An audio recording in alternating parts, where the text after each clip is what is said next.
Salut Félix. Alors j'ai refait une petite maquette de ton boîtier, je pense qu'on est à peu près dans les mêmes cotes.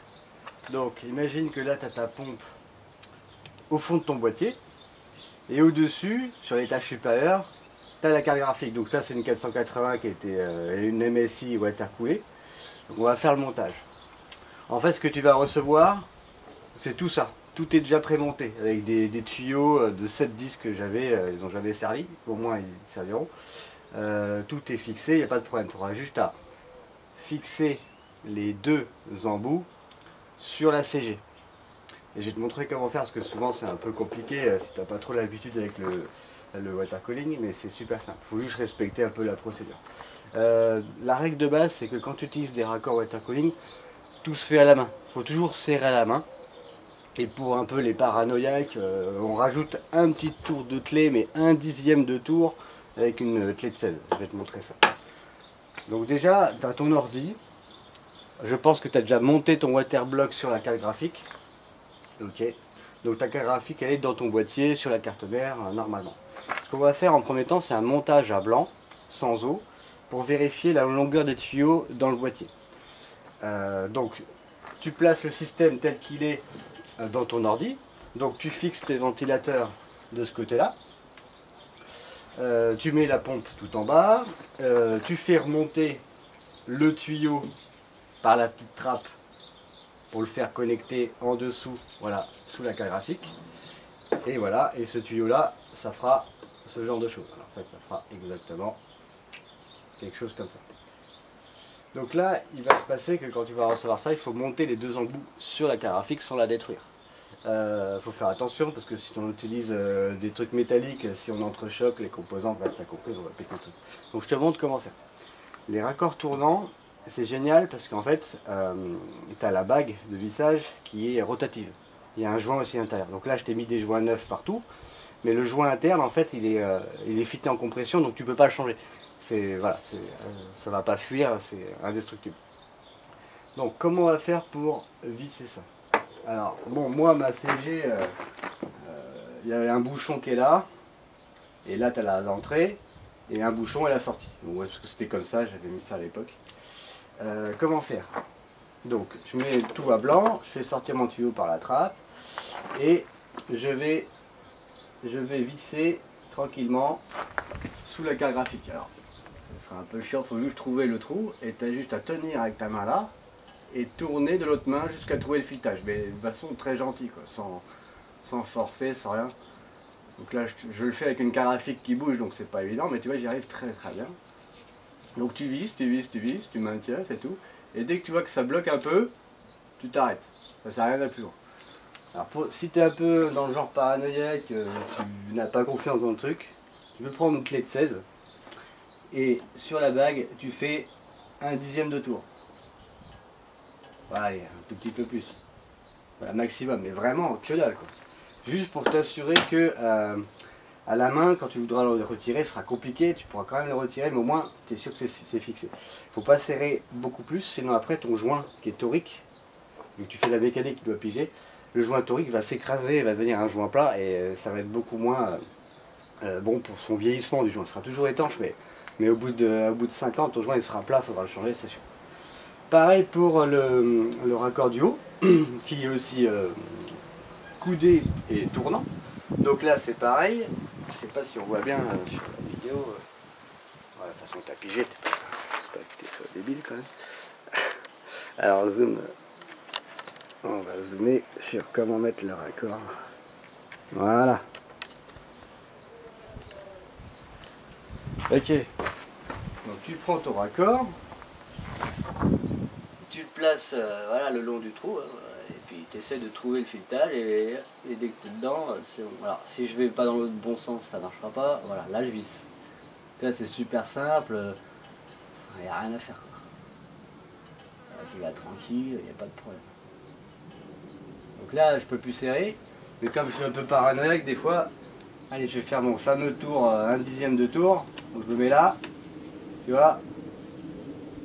Allez, encore un petit cran. Ouais, pas plus. Allez, c'est ouais.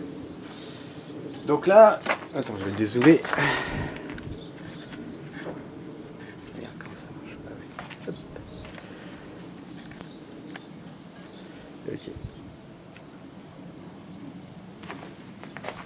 Donc là on a fait le montage à blanc, c'est parfait, il n'y a pas d'eau. Le but de ce montage à blanc, c'est voir si tu es satisfait par rapport à la configuration des tuyaux. Donc normalement l'espace est respecté, la pompe est en bas, ça devrait ressembler à ça. Dans le water cooling, il ne faut jamais croire qu'un circuit que tu vas faire super tight, enfin super serré, c'est-à-dire en termes de longueur de tuyau, je veux dire, tu peux faire un tuyau qui fasse exactement ça avec une belle boucle, qui fasse bien serré. Ça marchera jamais. Parce que quand ton eau sera à 35 degrés à l'intérieur, les tuyaux vont se détendre. En fait, et s'il y a trop de contraintes, si tu fais des rayons de courbure trop importants, en fait ils vont pincer. Ils vont pincer, ça va réduire le débit, la pompe va forcer et puis c'est moins joli, quoi. Donc il faut que les courbes soient amples, faut que ce soit tranquille, que ce soit un peu, voilà, c'est de l'art, quoi. Donc les tuyaux sont volontairement un peu plus grands que ce qu'il faut pour te permettre de le faire à ta sauce, mais toujours en gardant cette règle d'avoir des tuyaux amples. Donc là, la CG, elle doit ressembler à peu près à ça en termes de disposition. Ce que je propose, c'est que déjà, tu vois, ta vitre va arriver là, quoi. Donc en fait, elle va taper sur les tuyaux, c'est très bien, ça évite que les tuyaux aillent dans tous les sens. Sinon, si tu n'es pas satisfait, tu tournes le raccord qui est là, et tu peux faire des mouvements comme ça. Tu vois, ta carte mère, elle va arriver là, donc ce tuyau, il peut faire tout à fait ça. Ensuite, tu as une belle boucle qui revient vers le haut, voilà. Et ça, pendant 10 ans, ça va jamais bouger. Ce tuyau-là, tu peux exactement le faire passer au-dessus de l'alimentation. Tu vois, tu fais comme ça, et tu laisses bien ample, comme ça, et voilà, il ne bougera pas, il sera bloqué par la vitre. Si tu n'es pas satisfait, alors ce sera tes risques et périls, tu peux enlever 2-3 cm et faire un truc comme on voit dans tous les modeurs fous, un truc super tight comme ça, et puis tu verras que plus tard, dans quelques mois, ton truc sera t'as compris, il sera plié, quoi. Bon voilà, c'est ça. Pour ce tuyau là, alors là ce tuyau là tu peux faire ça, tu peux le mettre, alors il y en a qui font un truc vraiment droit, ils coupent vraiment au millimètre près pour avoir un truc droit. Sinon, moi je prends pas de risque, j'ai pas envie de m'emmerder non plus. Tu fais un truc assez ample, tu vois, et qui dépasse un peu sur le côté. Et puis là, c'est pareil. Plus il y a de courbes, on va dire, qui sont aisées, enfin, plus il y a de courbes qui ne sont pas resserrées, plus le système va respirer. C'est-à-dire, plus il pourra se détendre avec des contraintes thermiques de dilatation. Donc les tuyaux vont vivre, en fait, ils vont se rétracter, se desserrer, enfin, contracter avec la température. Donc en fait ça va être vivant, les angles de courbure vont changer, mais il faut que toujours ça soit ample. Donc voilà, on a fait le branchement à froid, donc super. Donc là, ce que tu recevras, ton job, ce sera juste de faire ça. Si tu es satisfait avec ça, très bien. Si tu n'es pas satisfait, que tu veux raccourcir un tuyau, pour avoir moins de montée comme ça, eh ben, je te montre. Là tu défais ton raccord water cooling. Donc pour le défaire, vu qu'on a mis un tour de clé, bah, punition c'est mettre un tour de clé dans l'autre sens. Là je suis en train de serrer là. Merde, je suis en train de serrer comme un con. Voilà, tu fais ça. Et ensuite tu finis à la main. Tu finis à la main tranquille, donc il faut prendre son temps, hein, c'est toujours un peu compliqué. Il n'y a pas de difficulté.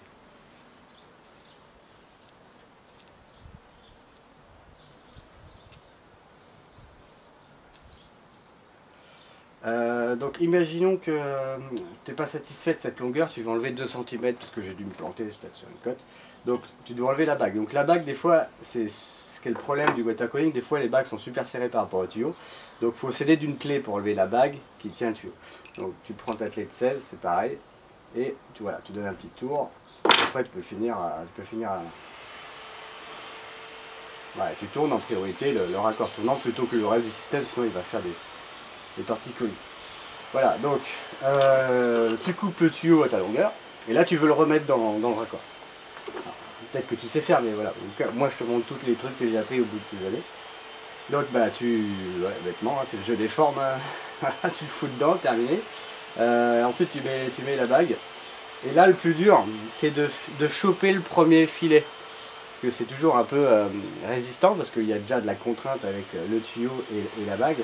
Donc là, c'est vrai que ça fait un peu mal aux mains des fois, il faut trouver le premier filet.